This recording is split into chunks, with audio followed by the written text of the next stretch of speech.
simplement la réaction des personnes en face de toi quand t'es en entretien et que tu vois de la culpabilité ou de la tristesse ou des choses comme ça, parce que des personnes au RSA qui vont faire des cadeaux à 200 € pour leur gamin pour Noël et qui disent mais moi j'ai rien eu quand j'étais gamin ou quand j'étais gamine, donc je veux pas que mon enfant vive la même chose que moi, voilà. Et là à ce moment-là on se dit bah oui, le vécu influe sur le présent, et donc c'est là beaucoup que j'ai vu ça, et que bah on essayait de trouver justement des compromis en disant oui peut-être que 200 € c'est beaucoup, ou qu'est-ce que vous considérez aussi comme un cadeau, parce qu'on disait cadeau utile, j'en sais rien, acheter un nouveau lit pour votre enfant, ah bah non c'est pas un cadeau. Il y a ça aussi, c'est qu'est-ce que ça représente pour eux, pour leur enfant, et en fait ça fait un peu l'enfant intérieur quoi, c'est un peu réconforter son enfant intérieur. Exécuté par qui? Fabrice Florent. Bonsoir, bonjour, bon après-midi à toutes et à tous et bienvenue dans ce nouvel épisode d'Histoire d'argent. Chaque mardi et chaque vendredi à partir de 6h du matin, on discute avec mes invités de leur rapport à l'argent. Comment le perçoivent-ils? Comment ils le gagnent? Comment ils le dépensent? Comment ils l'appréhendent tout simplement? Alors je suis Fabrice Florent et mon métier c'est de faire parler les gens. Je fais parler de mes invités de leur intime parce que je suis convaincu que l'intime est bien plus universel qu'on ne le pense. Vous verrez, vous vous reconnaîtrez peut-être dans les histoires des gens qui parlent dans mon micro alors qu'ils racontent leur histoire. Je fais donc parler des gens, plutôt dans des podcasts de conversation sur divers sujets. Des pères de paternité, des mères de maternité, des célébrités de leur parcours vers le succès, des hommes de masculinité et aussi bien sûr des gens de leur rapport à l'argent. Je fais aussi un talk show avec ma partenaire Mimi Hegel qui s'appelle le Fab et Mimi Show. Bref, vous retrouverez tous les liens dans les notes de cet épisode si vous voulez découvrir ces autres podcasts. Et d'ailleurs, si vous découvrez mes podcasts, je fais pas mal d'autres choses. Allez donc voir ça sur mon site internet fabflorent.com, fabflorent.com. Si mes podcasts et mon travail vous aident d'une manière ou d'une autre, alors vous pouvez m'aider en retour en m'envoyant un don en argent sonnant et trébuchant avec votre carte bleue, ou alors en vous abonnant à mon Patreon à partir de 5 € par mois. Vous trouverez les liens dans les notes de cet épisode, merci d'avance, c'est très cool. Enfin, si vous aimez le podcast, vous pouvez vous y abonner, mettre un chouette commentaire et 5 étoiles au podcast sur votre appli de podcast préféré, en particulier si vous écoutez sur Apple Podcast ou Spotify, et surtout, partagez cet épisode et ce podcast autour de vous s'il vous a plu. Je suis sûr que vous connaissez des gens que mon travail pourrait intéresser. Vous pourrez également venir commenter avec mes auditrices et mes auditeurs chaque épisode directement sur mon Discord. Je vous invite à aller découvrir Discord, c'est un petit logiciel génial qu'il faut installer sur son téléphone ou sur votre ordinateur. En fait, vous pouvez me suivre sur les différentes plateformes et réseaux sociaux et trouver toutes les infos pour me contacter dans les notes de cet épisode. Merci d'avance et bonne écoute. On est avec Isabelle. Salut Isabelle. Salut. Alors Isabelle, tu m'as envoyé un mail il y a fort longtemps, avant même que le podcast soit sorti. Oui. Parce que j'ai retrouvé le mail, c'est tout début décembre, je crois que c'est au moment où j'ai annoncé la sortie du podcast, il n'y avait même pas eu encore un épisode qui était sorti, et tu m'avais dit, j'ai vu que vous sortiez un podcast sur les histoires d'argent par rapport au podcast Histoire du succès, que apparemment t'écoutais oui, dans ma voiture en plus pour aller au boulot. Et ben voilà. Et en fait, tu m'as dit que tu alors à l'époque, en tout cas, parce que ta situation a changé depuis, que tu étais conseillère en économie sociale et familiale. Oui, tout à fait. Je te cite, ouais. Travailleuse sociale spécialisée dans le budget, et que tu accompagnais plein de publics différents, des mineurs, des majeurs, en situation régulière ou non, beaucoup de vécus différents. Oui. Et tu me disais que tu étais sur Brest et que peut-être que ça serait bloquant. Et effectivement, je suis pas venu à Brest et toi, t'es pas non plus venu à Paris pour qu'on puisse se rencontrer. Non, c'est vrai. Mais comme quoi, finalement, merci Internet, on finit par se retrouver à distance, certes, mais on finit par se parler. Oui. Donc, merci beaucoup de venir là. Entre-temps, ta situation, en tout cas perso, a pas mal changé, oui, c'est ça? C'est ça, tout à fait. Donc, j'ai été en arrêt à partir de juin 2022 par rapport à un cancer. Donc, ça a un peu chamboulé tout ce qui est professionnel forcément. Parce que quand on est à fond aussi dans l'aide à l'humain, etc., on a envie de continuer, on a du mal à lâcher, surtout quand on est à fond comme ça. Et t'as eu du mal à t'arrêter. Ouais, et à être aidé à l'inverse. Parce que quand on est dans l'aide, on a du mal à être aidé à l'inverse. C'est vraiment ça. Et ouais, ça fait changer totalement de point de vue aussi. Tu sais qu'il y a un truc que je vois beaucoup, c'est que les gens qui aident beaucoup, ou en tout cas qui donnent beaucoup, ont souvent du mal à recevoir. Oui, tout à fait, je confirme. Très bien, donc Isabelle, elle a du mal à recevoir, super, alors on est parti là-dessus, très bien. On essaye, on travaille dessus. C'est du travail, c'est un travail. Exactement. Ok, donc depuis effectivement, tu as eu cette maladie. Oui. Et donc j'ai eu la fin de l'arrêt, donc début du mois de mars là 2024, et je suis en train de voir, puisque j'ai déménagé à Royan, pour faire du libéral maintenant de mon boulot, parce que de base je suis fonctionnaire. Enfin, avant j'ai fait des associations, donc j'étais dans le privé, je suis passée fonctionnaire, et donc là la maladie est intervenue, donc ça a chamboulé un peu tout ça. Voilà. Et tu veux plus, tu peux plus ou tu veux plus, je sais pas, rester dans la fonction publique de ce fait? C'est un peu un mix, parce que donc j'ai voulu suivre mon conjoint parce qu'il reprend le camping familial, donc là on est encore dans autre chose. Ah oui. Et donc bah je peux pas me permettre d'avoir un temps plein, de l'aider avec le camping, et voilà. Et donc le libéral, c'était ce qui s'offrait à moi, qui était le mieux, plus adapté, voilà. Et donc, en gros, l'idée, c'est que tu continues à faire ce que tu faisais à Brest auparavant dans la fonction publique. Oui, mais en cherchant... Mais à ton compte. Ouais, exactement. En cherchant des clients, comme on disait tout à l'heure.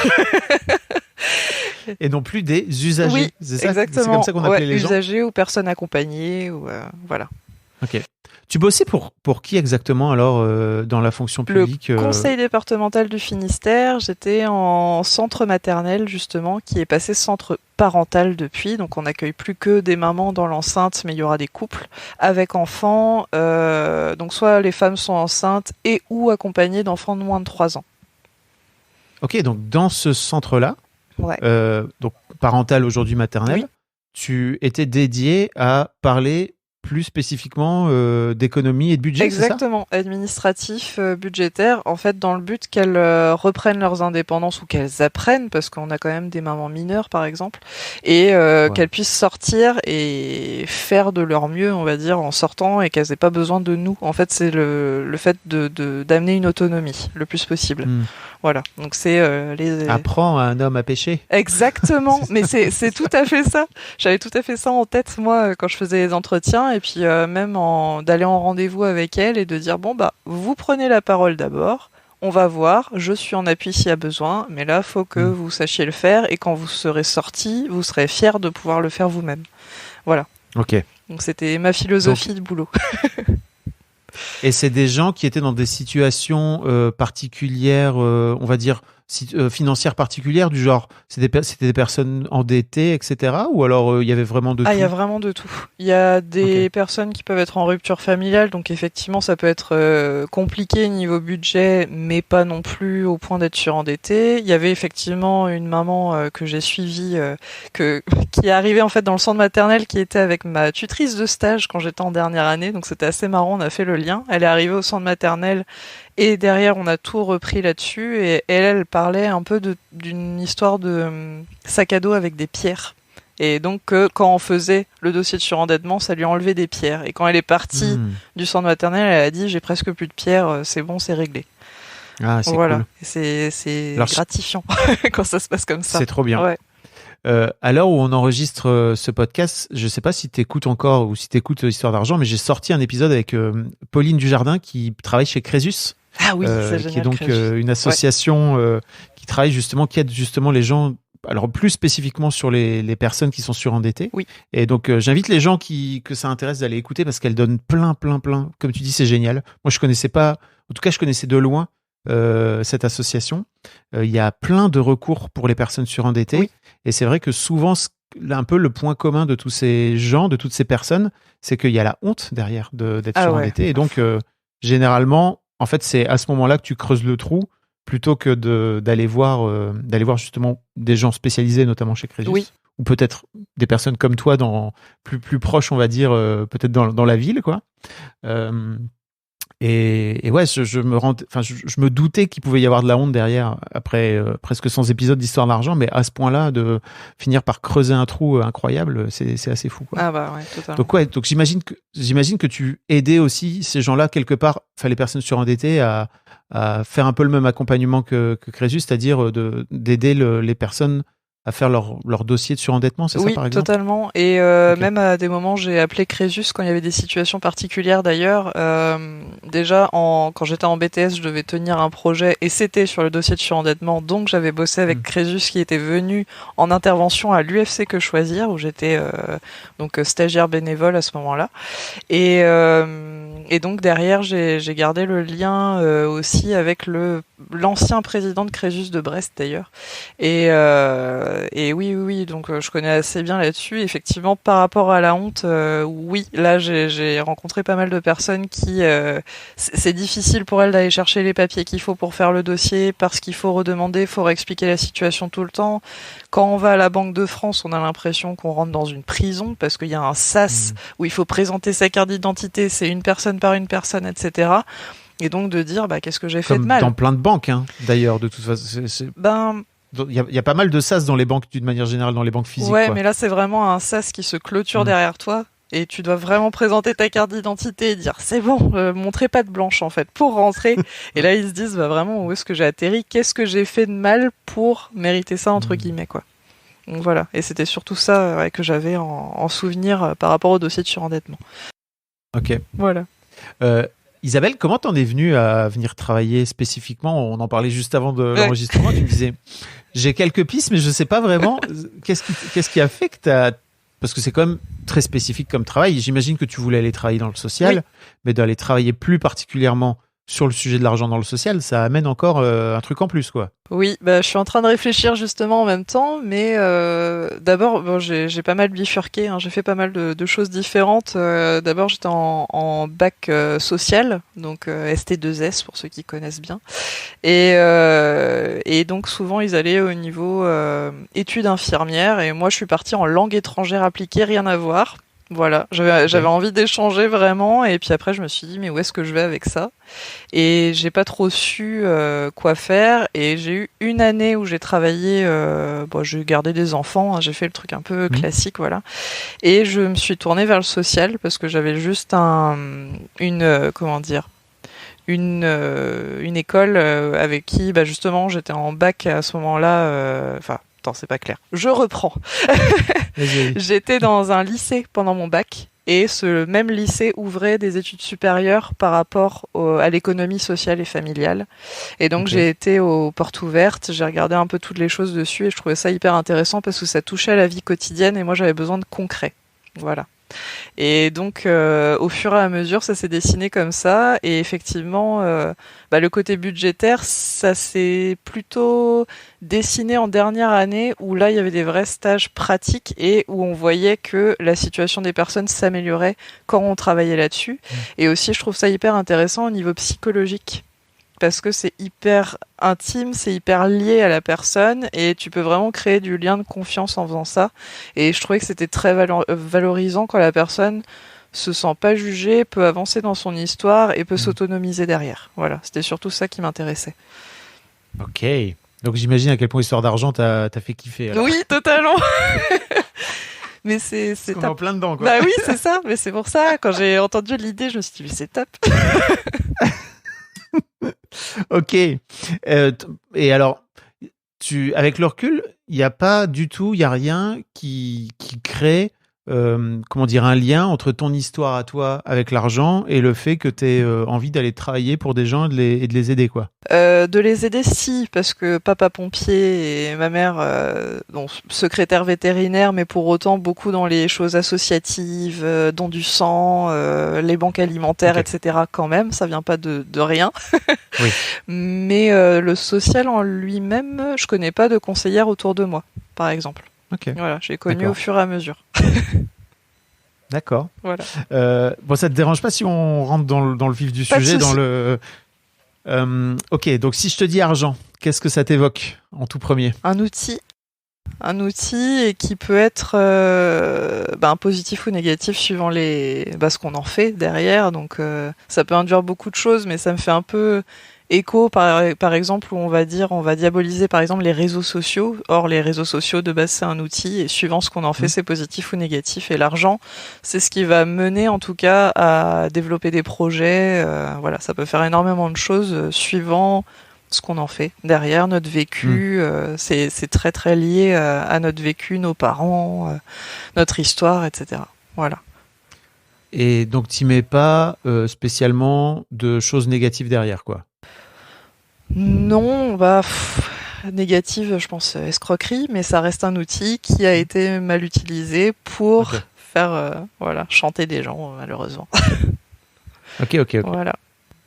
T'as une histoire particulière avec l'escroquerie ou... Non, pas du tout. Non. Mais C'est marrant. parce que dossier de surendettement et boîte de recouvrement, etc. Comme j'ai eu beaucoup dans le boulot et pareil, l'UFC Que Choisir où je voyais tous les litiges consommateurs, etc. Je pense escroquerie dans ce cadre-là. Ah, yes. Voilà. Ok, je comprends. Oui, parce que j'allais dire, c'est quand même étonnant que tu fasses ce lien-là en premier abord. Non, mais je pensais négatif escroquerie, voilà. Ok. Non, mais vu ton vécu, franchement, ça m'étonne pas, quoi. Je comprends tout à fait. Voilà. Est-ce que tu as souvenir d'un souvenir justement marquant dans ton enfance ou de ton premier souvenir marquant avec l'argent, quoi? Oh là là. Dans l'enfance... Moi, j'ai beaucoup l'image de mon père faisant très attention. Je pense qu'il y a beaucoup de ça. Et à l'inverse, ma mère qui fait attention, mais qui veut faire plaisir, et mon père qui est plus dans la rétention. Donc, j'ai plus ce côté-là de quand j'étais gamine. Et je pense que ça m'a donné un bon milieu, quoi, une ligne d'horizon pour essayer de faire attention, tout en se faisant plaisir, parce que voilà, on n'est pas obligé de garder notre argent jusqu'à la tombe. Je sais plus ce que j'ai lu il y a quelques jours je m'en fiche d'être la plus riche du cimetière ou quelque chose comme ça. Et ça m'a parlé. Donc il y a aussi ce petit côté-là de pas non plus s'empêcher de vivre, quoi. Ok. Voilà. Et donc, ta mère était vétérinaire, c'est ça? Secrétaire vétérinaire. Secrétaire vétérinaire. Oui. Donc, et en fait, ils avaient à peu près le même niveau de revenu? Non, mon père plus important puisqu'il est monté en grade au niveau des pompiers et voilà.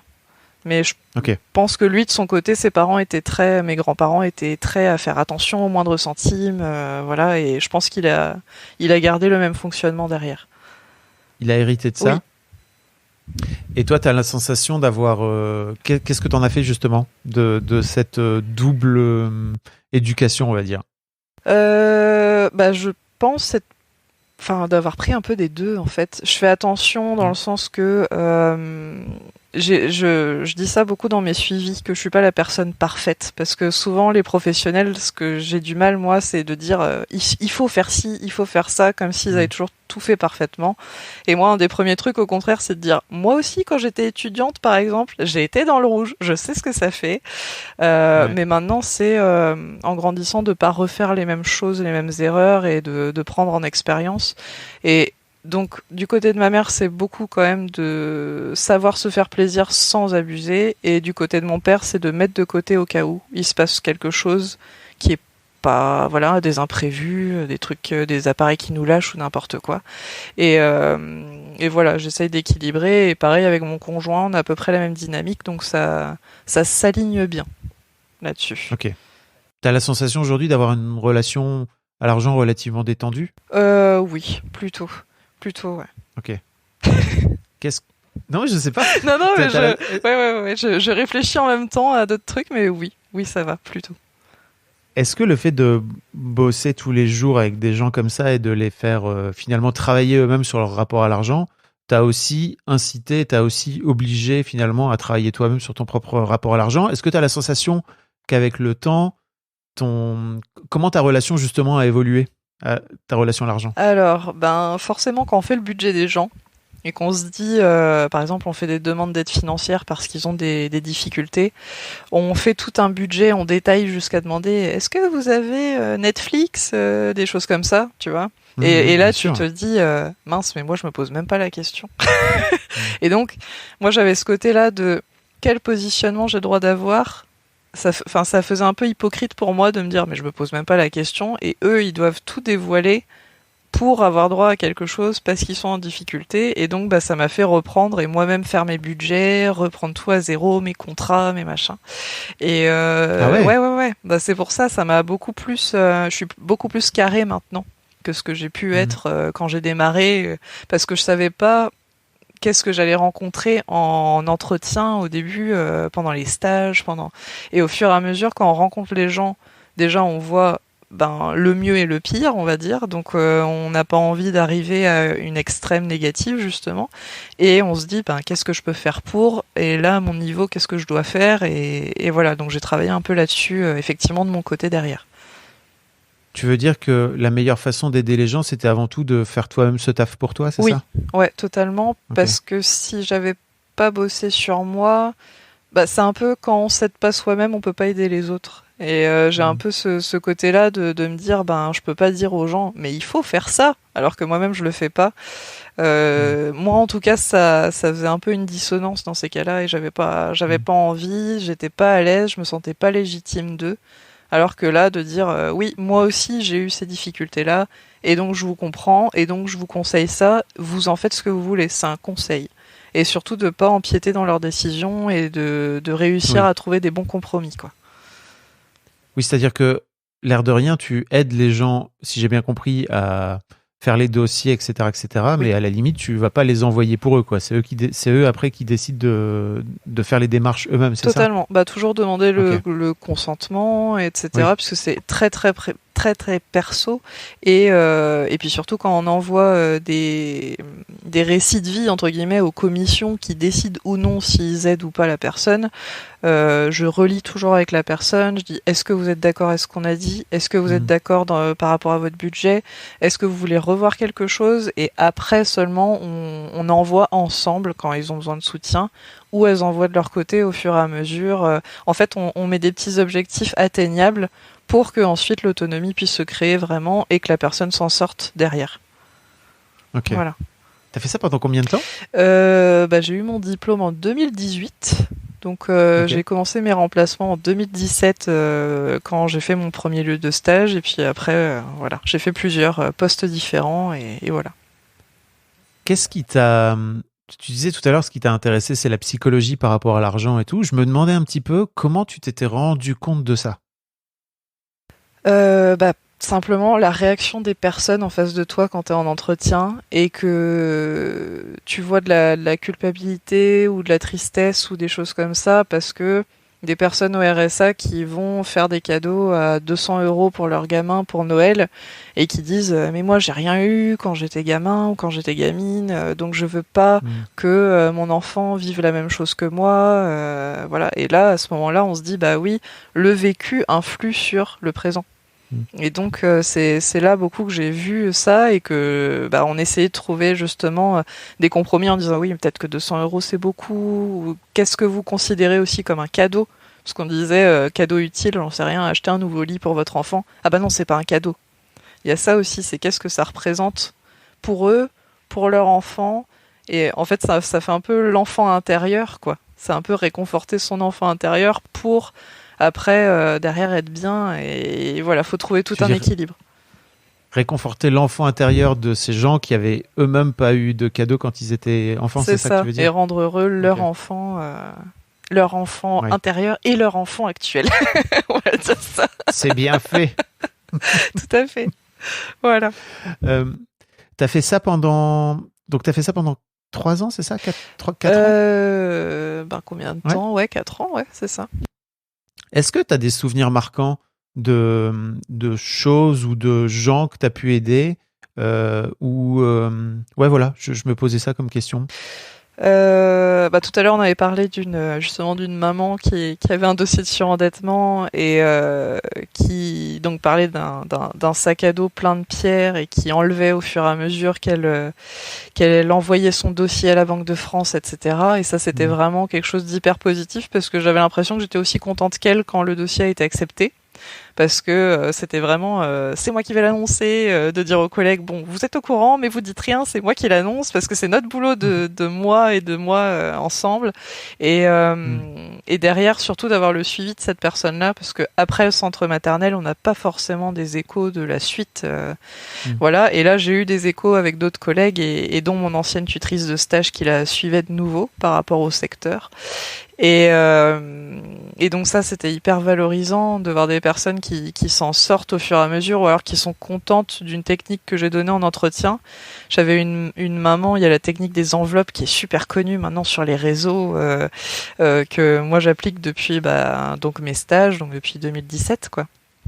Tu peux expliquer donc pour les gens qui sont pas forcément sur les ouais, réseaux? oui, totalement. En fait, c'est le principe de retirer une certaine somme d'argent après avoir fait son budget et se dire cette somme-là, par exemple, on va dire 200 € de courses par mois, on met l'argent dans les enveloppes et on laisse sa carte bancaire chez soi et on prend simplement l'enveloppe avec les billets et c'est beaucoup plus parlant pour les personnes puisque des billets qui sont donnés, contrairement à une carte bancaire qui est utilisée, c'est beaucoup plus parlant pour les personnes.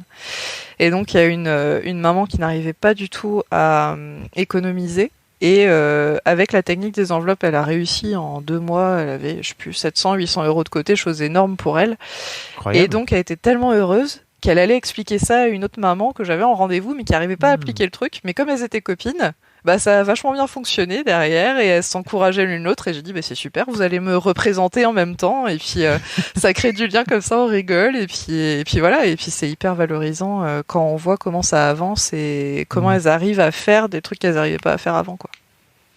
C'est une super technique, ce truc de revenir un peu au cash, parce que c'est vrai que de plus en plus, on n'a plus de cash dans les poches, et que c'est vrai que l'argent dématérialisé, il change un petit peu, je trouve, le rapport à l'argent. Et c'est vrai que pour tous les gens qui ont du mal, d'une manière générale, à se rendre compte de l'argent qu'ils dépensent, c'est une super idée, je trouve, de transformer cet argent-là en cash sonnant et trébuchant, de se rendre compte de ce que ça fait de le dépenser, quoi, au fil de l'eau. C'est ça. Mais on peut avoir des freins aussi parce qu'il y a des personnes qui associent ça un peu. Bon, ça va être trafic de drogue ou des choses comme ça. C'est quelque chose qui peut être assez mal vu parfois. Et donc il y a des personnes qui n'arrivent pas à se dire, ben je vais pas aller retirer 400 euros au début de mon mois au distributeur. Déjà la peur de se trimballer avec ça, la peur de la vision des autres, etc. J'allais te dire, il y a peut-être de la peur de se le faire voler, cet argent-là, mais qui est aussi intéressante à affronter, quoi, d'une manière générale.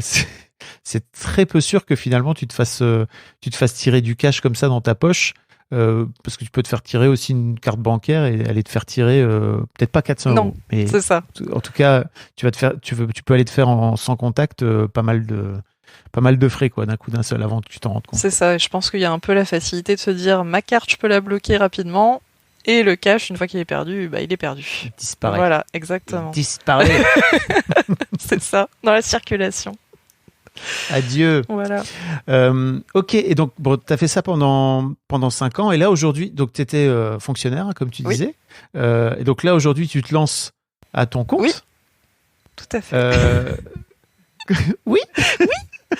La légitimité s'entend dans la voix. Oui, tout à fait. Comment tu appréhendes, parce que finalement tu vas faire exactement le même métier, c'est ça? Mais j'imagine à quel point ça change tout déjà de le faire à ton compte pour toi personnellement en tant qu'entrepreneuse finalement, mais aussi vis-à-vis des gens que tu vas devoir facturer, quoi. Oui, exactement. C'est ça qui me fait un peu peur, j'avoue. Parce que là, jusque-là, c'était la structure qui m'amenait les personnes. Les personnes venaient à moi. J'avais pas à faire de démarchage, voilà. Et là, c'est vrai qu'il va falloir que je fasse connaître l'entreprise, que j'explique tous les services, que je sois claire et que je vois un petit peu comment je peux aider, répondre aux besoins des différentes personnes. Et là, ça va être un challenge. Ça va être la difficulté majeure, je pense, de l'auto-entreprise. Qu'est-ce qui va être compliqué pour toi? Démarcher. Démarcher, c'est le truc qui est compliqué pour moi. Une fois que je suis face aux gens, il n'y a pas de souci, je suis lancée, mais c'est comment faire, comment bien amener les choses, aussi l'image de l'entreprise que tu représentes, parce que c'est totalement différent quand tu es fonctionnaire et que tu fais partie d'une structure qui t'englobe, et quand là, c'est toi. C'est toi qui dois faire valoir ton expérience, qu'est-ce que tu peux donner comme service. Et donc là, il faut être précis aussi dans la communication et voir ce qui peut être fait. Et d'une personne à l'autre, surtout, ça va pas impacter de la même manière suivant ce qu'on dit. Donc, il y a tout ça à travailler. T'es sereine par rapport à ça, au-delà de ta petite voix qui monte dans les débuts? Ça va franchement, parce que je sais aussi que, comme je disais, comme mon conjoint reprend le camping familial, s'il y a une difficulté, on peut aussi, on aura toujours un toit. Donc rien que ça déjà, c'est un luxe que tous les auto-entrepreneurs n'ont pas, et ça j'en ai conscience. Donc alors, les gens auront toujours un toit. Ça, c'est-à-dire que vraiment, enfin, je ne nie pas la cascade qui finit par t'amener le fameux truc de je vais finir sous un pont à la rue, tu vois. Mais ce que j'essaie toujours de détendre un petit peu chez les gens qui viennent chez moi, dans mon micro, me raconter qu'ils ont peur de finir sous un toit, c'est t'as quand même combien de filets sécurité avant de finir sous un toit? Et souvent, c'est vrai que c'est une peur qui n'existe que dans la tête. Encore une fois, je sais que ça peut exister de vraiment finir par dégringoler totalement et finir à la rue. Forcément, il y a des SDF partout. Moi, je vis à Paris, il y a des SDF partout. Donc, j'imagine qu'ils ne viennent pas de nulle part. Mais en tout cas, des gens qui écoutent mon podcast ou qui viennent dans mon canapé pour venir me raconter leurs histoires, je leur dis t'as forcément des pare-feux, non? Ouais, souvent. Oui, c'est vrai. Mais quand ils réfléchissent 2 secondes, ils se font putain, ouais, c'est vrai que j'ai peut-être mon frère, ma sœur, genre mes cousins, machin, chez qui je pourrais aller dormir. Est bien entouré et tout ça, et oui, effectivement. Mais je pense que le fait d'avoir vu le pire, on projette, forcément. Il y a un peu de ça. Je pense que c'est le côté expérience. Ouais, c'est ça. Ouais. Toi, t'as la sensation d'avoir vu le pire, c'est ça, et de ce fait-là, tu te dis ah putain de merde. Bah il y a pas mal de choses comme ça, parce que les demandeurs d'asile, les SDF, voilà, ça j'en ai vu aussi pendant mes suivis, ça c'est sûr, et je pense que ça vient beaucoup de mon père qui, pareil, pompier, j'ai vu ça en intervention, oh mon Dieu, ça va nous arriver, et donc il faut absolument, et je pense que je fais un peu pareil là-dessus, de me dire, il faut pas que j'en arrive au stade du suivi que j'ai avec telle personne. Ça peut arriver, effectivement. Ok, est-ce que tu te rends compte quand même que le simple fait de savoir déjà ça t'exclut directement? C'est-à-dire, ça d'en avoir diminue conscience. énormément les risques, mais ça ne fait pas le risque zéro, tout comme quand on se fait opérer, par exemple.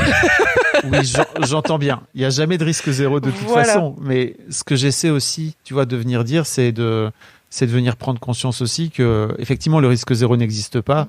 Mais est-ce que ça vaut toute cette prise de tête-là? Le simple fait que tu en sois consciente, j'imagine déjà que, en fait, tu as déjà conscience de la psychologie qu'il y a derrière. Oui. Mais surtout, donc, comme quelque part, tu as gagné, quoi. Mais comme j'ai déjà éliminé ce risque stress, ça va. Mais j'y ai pensé avant, effectivement, de me lancer. Et là, à ce moment-là, je me disais, c'est pas le moment. Parce que comme je sais qu'il y a une bonne stabilité là actuellement et que effectivement je me retrouverai pas sans rien, parce que oui, je l'ai conscientisé, là ça va, je peux le faire. Maintenant c'est bon, ça va pas ouvrir mes peurs en grand en me disant oh mon Dieu. Mais de toute façon, il y a que 8% de nos peurs qui sont réelles, donc je sais qu'à partir de là, le cerveau de toute façon a peur du vide et voilà. Attends, d'où tu sors cette stat, 8%? De la vidéo et tout le monde s'en fout sur les émotions. Ok. Voilà, et à chaque fois je la re-regarde quand il y a des trucs comme ça, et il disait que 8% de nos peurs étaient réelles, entre guillemets, et le reste était inventé par notre cerveau. Ah oui, non mais... Putain, 8% c'est quand même beaucoup. Tu vois, moi j'aurais vraiment dit... Non mais tu sais, dans notre monde actuel... Oui. En vrai, il y a pas beaucoup de choses de peurs auxquelles on est confronté, quoi. Je veux dire, on n'est pas non plus, je sais pas comment ça se passe à Royan, mais tu vois, par exemple, il y a pas d'animaux sauvages dans la rue à Paris, tu vois, ou qui pourraient nous bouffer à tout instant. Non, à Royan, ça va aussi. Ça va, il y a pas trop de risques, on est bon, normalement. Ok. Mais donc ouais, pour l'instant, disons que le fait que ton chéri donc se retrouve à la tête d'un camping, ça aussi, ça doit être il reprend le camping familial. Ouais, il est en auto-entreprise aussi. On pourrait faire un super épisode d'Histoire d'argent, lui et moi.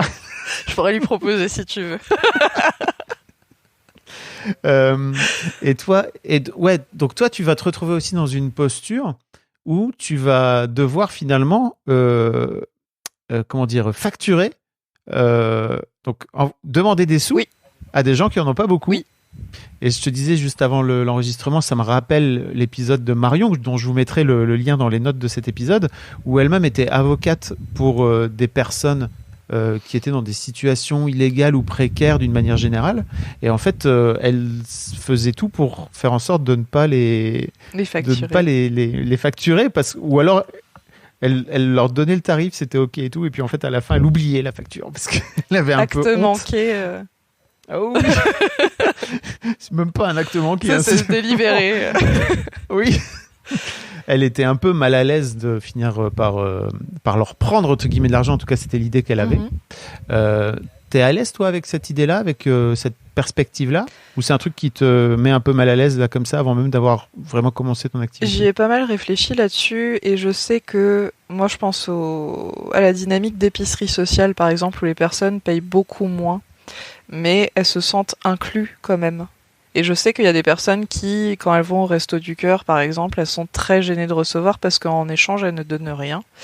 Et c'est un côté éducatif aussi de faire payer en fait et inclusif.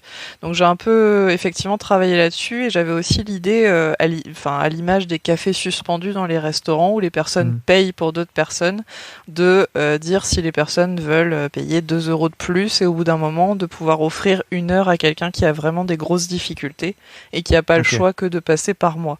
Après je sais que les personnes qui ont des difficultés de base elles peuvent aller dans des centres justement départementaux d'action sociale, les CDAS et les CCAS aussi pour la ville. Voilà, donc elles ont ces options-là, mais s'il y a vraiment besoin de moi pour un cas spécifique, c'est ça que j'aimerais bien proposer, des sortes de rendez-vous suspendus. Voilà, j'ai un peu réfléchi à tout ça. Oh, c'est-à-dire, pour les gens qui l'ont pas, le café suspendu, je sais plus quand est-ce que ça a fait un petit peu le buzz sur l'internet. Je crois que ça vient d'Italie, non? C'est pas ça à la base? Ouais, je crois que c'est ça. Où effectivement, si t'es voilà, tu viens prendre un café, en fait, tu peux payer un café, on va dire suspendu, pour le coup, qui devient suspendu pour une personne qui viendrait, peut-être une personne SDF ou une personne qui n'a pas forcément l'argent pour se payer son café, et pour payer en avance, on va dire, un café à un inconnu dont tu ne sais pas qui il sera, quoi. Donc, tu as un peu cette idée-là. Oui, tout à fait. Comme ça, de faire participer si les personnes souhaitent aider, parce que des fois, c'est très gênant de recevoir de l'aide, justement pour les personnes qui sont en difficulté. Et il y en a qui veulent donner quand même. Donc, ça fait un peu le mix en disant la personne garde son anonymat et de l'autre côté, la personne qui a plus d'argent est peut-être contente d'aider, même si c'est que 2 € ou voilà. Et ensuite de se dire, quand on atteint la somme pour 1 heure de travail, je peux accompagner une personne qui a une difficulté et communiquer comme ça. Voilà. Donc j'essaie de trouver un mix pour me dire il faut que la personne soit pas en difficulté, il faut qu'elle soit pas gênée, est-ce qu'elle veut participer à hauteur d'eux, enfin voilà. Mais effectivement de ne pas faire participer du tout, des fois, il y a des personnes qui le tolèrent pas, qui le vivent mal. Il y a ça aussi. Donc c'est le juste milieu que j'ai trouvé pour le moment. Ouais, c'est ça. Ouais. Tu proposes pas un truc qui se fait beaucoup dans les milieux associatifs de payer genre ce qui vous, tu sais, un peu au chapeau, quoi. C'est-à-dire oui, j'ai pensé à ça aussi. Ouais. Donner ce qui vous plaît, quoi. Donner ce que vous pouvez. Votre prix juste. Je pensais à ça pour les personnes quand même qui ont... je pensais aux étudiants, par exemple. Les étudiants qui sont en difficulté. Je sais que j'ai une stagiaire que j'ai eue il y a 2 ans de ça, justement, qui avait besoin d'aide d'une conseillère pour son mémoire, donc dans notre domaine à nous. Et la personne en question ne faisait pas du tout de tarif étudiant. Et moi, c'est un truc que, par contre, j'aimerais faire. Tarif étudiant, tarif pour les personnes qui sont en situation de handicap. Ça, c'est quelque chose que j'ai pensé. Après, au chapeau, si je suis plus à l'aise, peut-être plus tard, oui. Mais au départ, pour lancer le truc, je suis pas sûre de pouvoir, plus à moi, au niveau... financièrement, tu veux dire. Oui, tout à fait. Okay. D'avoir la possibilité de me dire, ça roule, donc je peux me permettre. Mais de commencer par ça, je pense que c'est aussi compliqué pour moi et ça va peut-être décrédibiliser aussi la micro-entreprise. Ça peut être... voilà. Donc il faut que je sois en lien avec mes besoins et les besoins en face aussi. Et ça va, t'es à l'aise avec ça, avec le fait de regarder justement, de réussir à trouver le juste milieu entre tes besoins à toi. Tout à l'heure, on parlait de c'est compliqué de recevoir quand on aime beaucoup donner. Comment tu t'ouvres à recevoir justement cet argent ?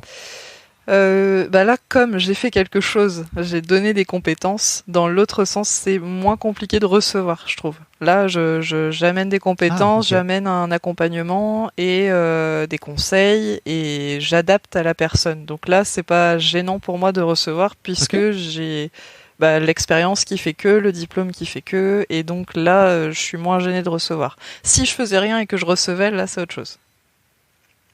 Ok, mais c'est déjà génial, c'est que j'ai interviewé notamment Clélia, qui est psy, et qui racontait qu'effectivement, dans les milieux d'une manière générale du care, et donc de tous les gens qui veulent prendre soin, c'est toujours un peu compliqué de venir mettre en face un tarif et que voire même de se faire payer tout court, quoi. Toi, t'as l'air d'être à l'aise avec ça, quoi. Oui, ça va. J'ai pas mal réfléchi et j'en parlais. Moi, je suis plutôt entourée d'informaticiens, de développeurs, voilà. Et j'ai un ami qui est dans le conseil par rapport au référencement sur Google pour faire remonter les sites internet. Et il m'a dit, je fais payer le conseil. Et là, je me suis dit, mais pourquoi nous, dans le social, on est si gênés de faire ça, alors que là, ils le sont pas. Et donc, je fais un peu ce parallèle-là. Et au fur et à mesure, j'ai commencé un peu à travailler là-dessus et à me dire pourquoi je suis si gênée, moi, de recevoir justement de recevoir de l'argent si j'apporte aussi mon conseil. Et alors tu sais pourquoi t'étais gêné?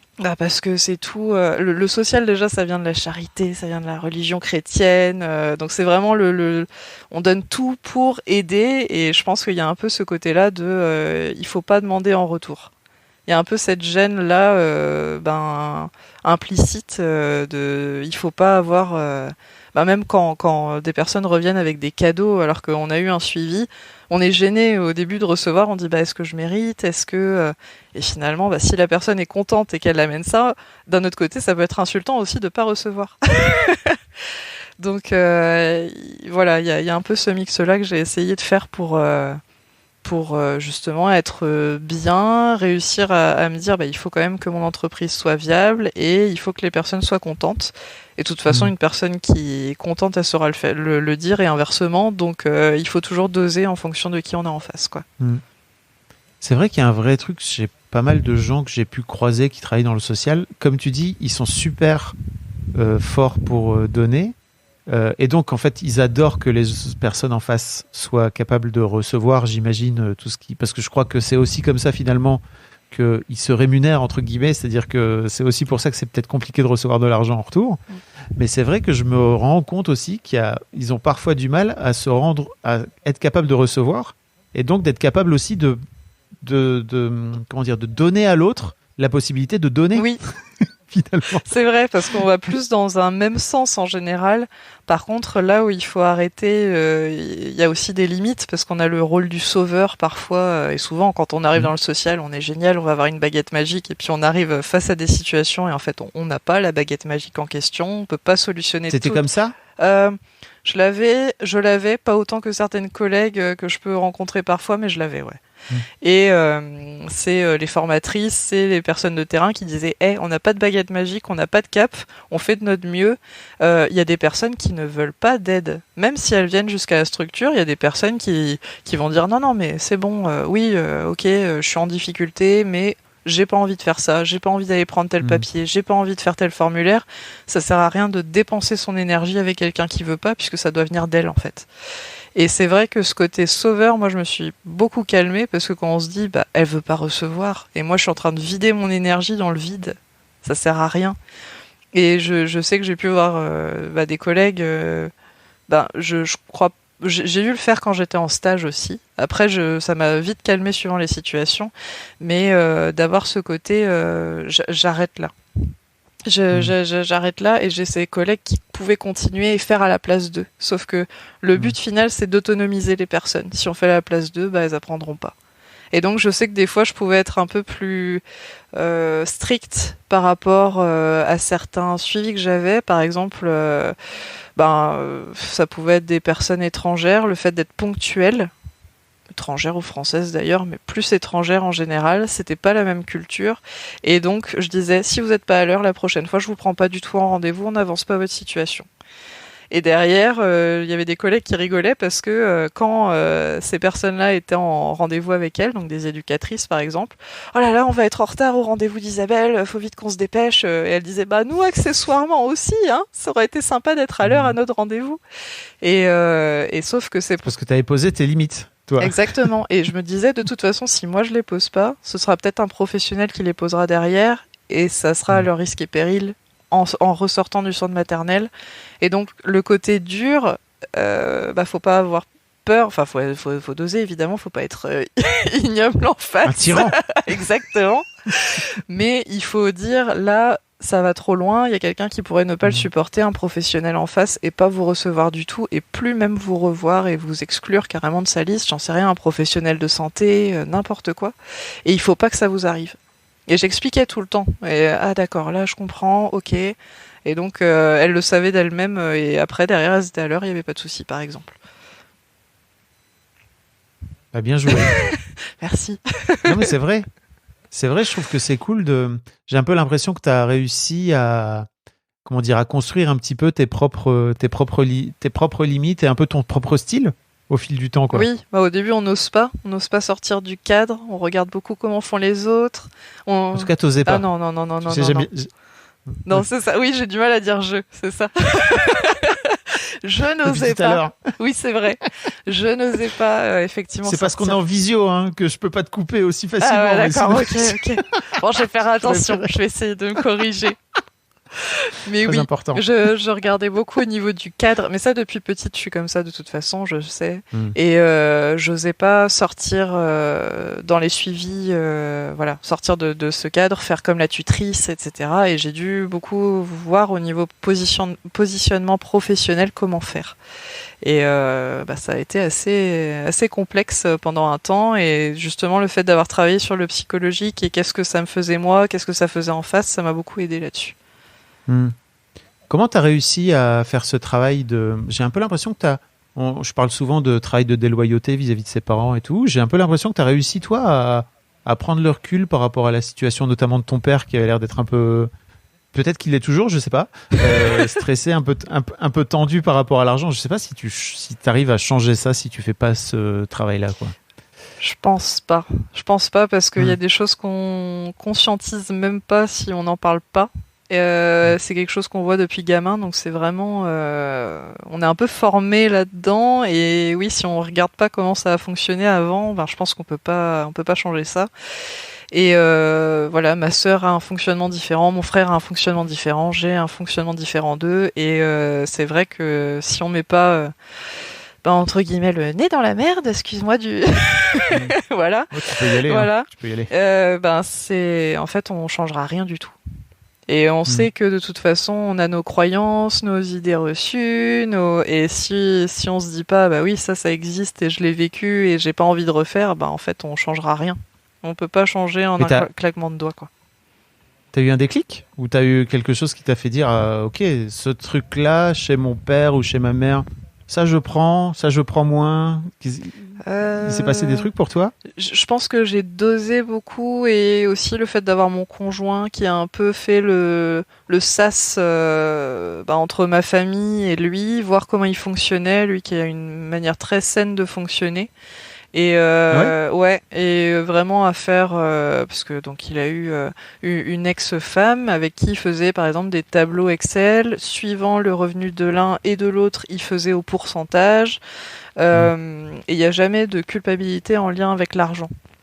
S'il y en a, on en discute, parce que moi j'avais beaucoup la culpabilité quand j'étais étudiante de dépendre de lui, et lui me disait mais non, c'est bon, et donc on en a beaucoup reparlé, et après j'ai pu me dire mais pourquoi j'agis comme ça, pourquoi j'ai peur d'eux, et je sais que pendant un temps j'avais énormément peur par exemple de dépendre financièrement de lui, parce que mes parents sont divorcés et que heureusement que ma mère travaillait, parce que sinon elle aurait pu se retrouver dans une situation très très compliquée aussi.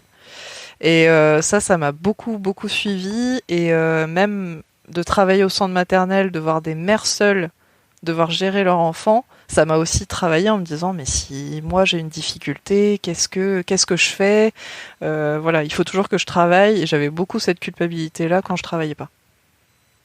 Comment t'as fait alors? Parce que c'est vraiment un truc que je retrouve beaucoup chez beaucoup de femmes, c'est ce besoin d'indépendance, tu vois, dans l'histoire d'argent d'une manière générale.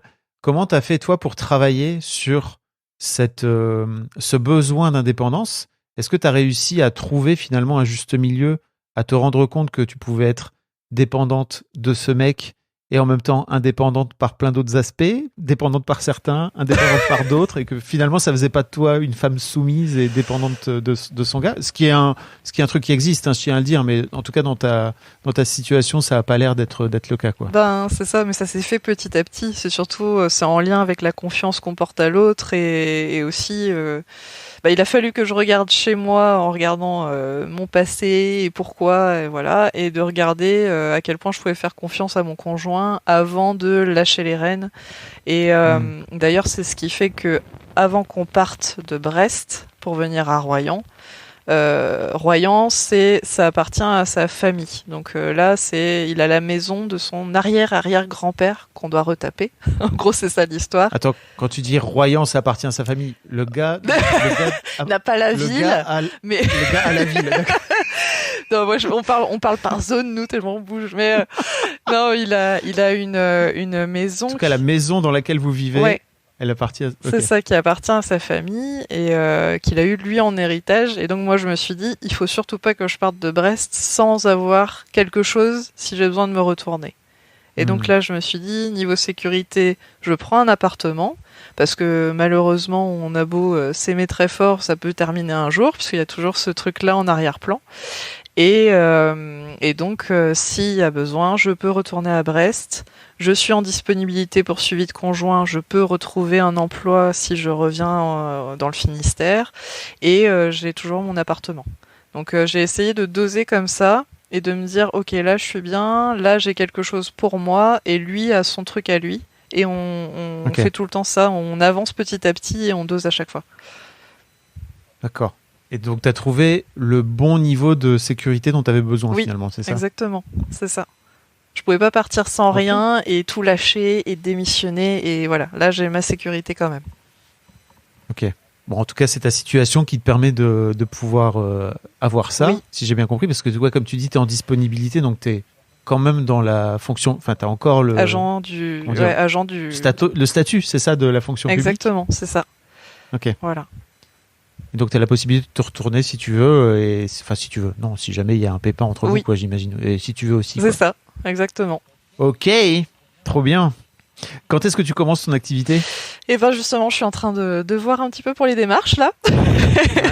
Et non, je vois mon conjoint qui se prend un peu la tête avec tout ce qui est ouverture d'entreprise, n'importe quoi, parce que lui a la sienne depuis début 2022. Et donc, je suis en train de regarder avec lui aussi comment ouvrir l'entreprise, comment ne pas se faire avoir par des publicitaires, des machins. Donc voilà, je suis un peu là-dedans. Des publicitaires ? Oui, tu sais, les premiers liens qui sont sur Google, souvent, là, les trucs d'annonces. Qui te facturent des trucs improbables alors que tu peux l'avoir gratuitement, ce service-là, par exemple.